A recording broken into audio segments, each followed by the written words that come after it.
Hello everyone, আসসালামু আলাইকুম। সবাইকে স্বাগত জানাচ্ছি ভুবনস মম চ্যানেলের নতুন একটি ভিডিওতে। আশা করি আজকের ভিডিওটি আপনাদের সবার ভালো লাগবে।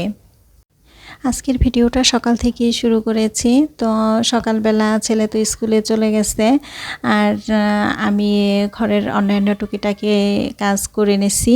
আর এখানে দেখলাম যে এই গাছটাতে অনেকটাই ময়লা পড়ছে। তো এই গাছটা কিন্তু আমার ঘরেই থাকে। এই গাছটা আমি প্লাস্টিকের একটা পটের ভিতরে কিন্তু রাখছি। তো পটের ভিতরে কিছু শামুক পাথর এগুলা দিয়ে তারপরে পানি দিয়ে এরপরে রাখছি। তো বেশ ভালোই হইতেছে এই গাছটা, নতুন নতুন পাতা গজাইতেছে। অনেক দিন হয়ে গেছে এই গাছটা এভাবে রাখছি। আর এই গাছটা কিন্তু এই যে আমার যে ছোট্ট প্লাস্টিকের ওয়ার্ড্রোবটা সেটার উপরে থাকে। ঘরে এরকম কিছু গাছ রাখলে কিন্তু ভালোই লাগে, দেখতে সুন্দর লাগে।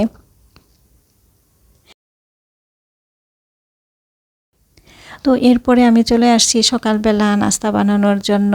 তো আজকে সকালবেলা রুটি বানাইছি আর পেঁপে ভাজি করব। তো পেঁপেটা ছোট ছোট করে পাতলা করে পরে কেটে নিছি। আর ছেলে তো নাস্তা না করেই স্কুলে চলে গেছে। তো ছেলে তো দেখা যায় যেদিন বাসায় থাকে সেদিন ও সকালবেলা নাস্তা করে, কিন্তু যখন স্কুলে যায় তখন দেখা যায় সব সময় ও নাস্তা করে না। তো আজকেও কিন্তু নাস্তা না করেই সে গেছে। তো রুটি যখনই বানাই তখন তো একটু বেশি করেই বানায় রাখি, কারণ আমরা তো আবার রাতেও রুটি খাই সবাই। তো দেখা যায় সকালবেলা যখন রুটি বানাই কয়েকটা বেশি বানায় রাখি যাতে রাতে হয়ে যায় বা পরদিন সকালবেলাও হয়ে যায়। আর এখানে রুটিটা হালকা সেকে তারপরে আমি ফ্যানের নিচে রেখে দিলাম, ঠান্ডা হলে এরপরে বক্স করে রাখবো।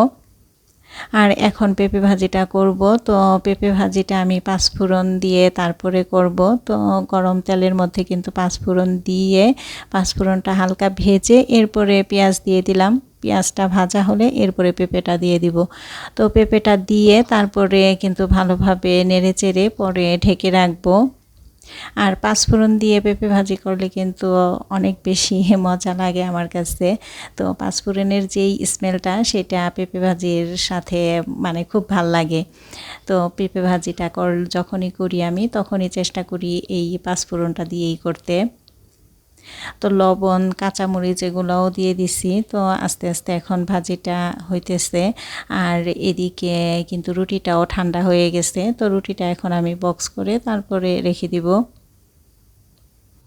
তো উপরে আর নিচে দুইটা টিস্যু দিয়ে রাখলাম। মাঝে মাঝে দেখা যায় ঢাকনাটা একটু ঘেমে যায়, তো ঘামলে যাতে পানিটা রুটির উপরে না পড়ে। এই তো। আর এদিকে ভাজিটা কিন্তু হয়ে গেছে। ভাজিটা এখন একটা বাটিতে নিয়ে নেই। ভাজিটাতে কিন্তু আমি কোনো হলুদ দেই নাই, একেবারে সাদা ভাজি করছি। এই ভাজিটা খেতে কিন্তু অনেক বেশি মজা লাগে। আর ভাজিও কিন্তু একটু বাড়াই করছি, কারণ রাতে যেহেতু রুটি খাবো, রুটি খাই আমরা সবাই রাতে। তো রাতে যাতে এই ভাজিটা দিয়েই রুটি খাওয়া হয়ে যায়, তো এই কারণেই বাড়াই করছি। আর এখন একটা রুটি ভেজে নিলাম। আমি একটা রুটি দিয়েই নাস্তা করে নেব ভাজি দিয়ে। তো নাস্তাটা এখন করে নিতেছি। এই রকম সাদা করে পেঁপে ভাজিটা আমি অনেক দিন হয় করি না বাসায়। তো আজকে বেশ অনেক দিন পরেই করলাম। আমার কাছে এই ভাজিটা অনেক বেশি ভালো লাগে। আর এই ভাজিটা পাঁচফোড়ন না দিয়ে শুধু কালিজিরা দিয়ে করলেও কিন্তু অনেক বেশি মজা হয়।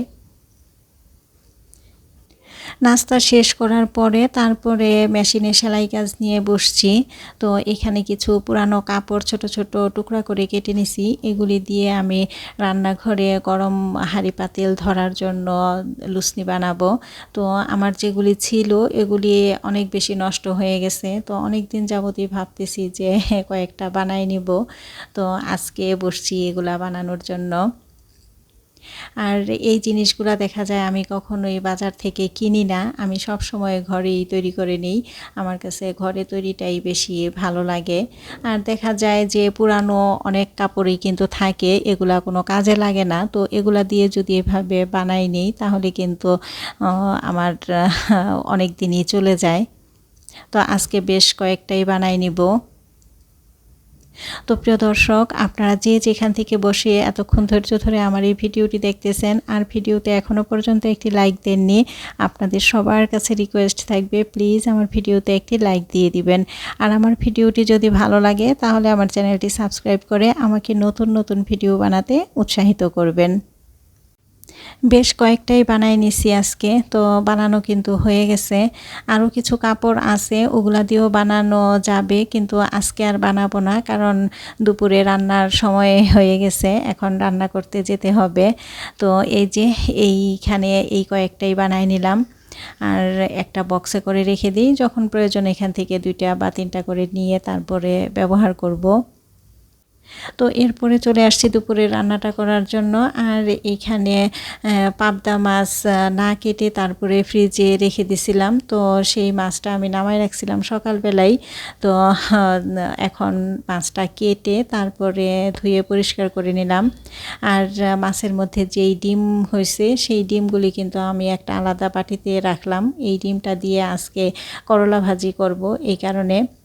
তো আজকে যেই মাছটা রান্না করব সেটা রেখে তারপরে বাকি মাছটা আমি বক্স করে তারপরে ফ্রিজে রেখে দিলাম। আর এখন এই যে মাছের ডিম দিয়ে তারপরে করলা ভাজি করে নিতেছি। আর আজকে কিন্তু আমি ইলেকট্রিক চুলাতে রান্না করতেছি, কারণ গ্যাসের ফ্লেম এত কম, এই গ্যাসে রান্না করা যায় না। তো ভাবলাম যে থাক, আজকে ইলেকট্রিক চুলায় নামাই নেই, এই চুলাতেই রান্না করি। তো করলা ভাজি হইতেছে, আর এদিকে মাছটা একটু হলুদ আর লবণ দিয়ে মাখাই রাখছি, মাছটা এই যে ভেজে নিতেছি। তো মাছটা ভেজে তারপরে পেঁয়াজ আর টমেটো দিয়ে শুধু ভুনা করে নিলাম। আর এদিকে ভাতের চালটাও ভিজায় রাখছি, মাছটা নামিয়ে তারপরে ভাতটা বসাই দিব। আর ডাল তো লাগবেই, ডালটাও ধুয়ে রাখছি, ডালও রান্না করব একটু। তো আস্তে আস্তে সব রান্নাই হয়ে গেল। আজকে দুপুরে ভাত রান্না করলাম, তারপরে ডাল আর পাবদা মাছের ডিম দিয়ে করলা ভাজি আর পাবদা মাছ ভুনা, এই আজকে দুপুরের খাবার।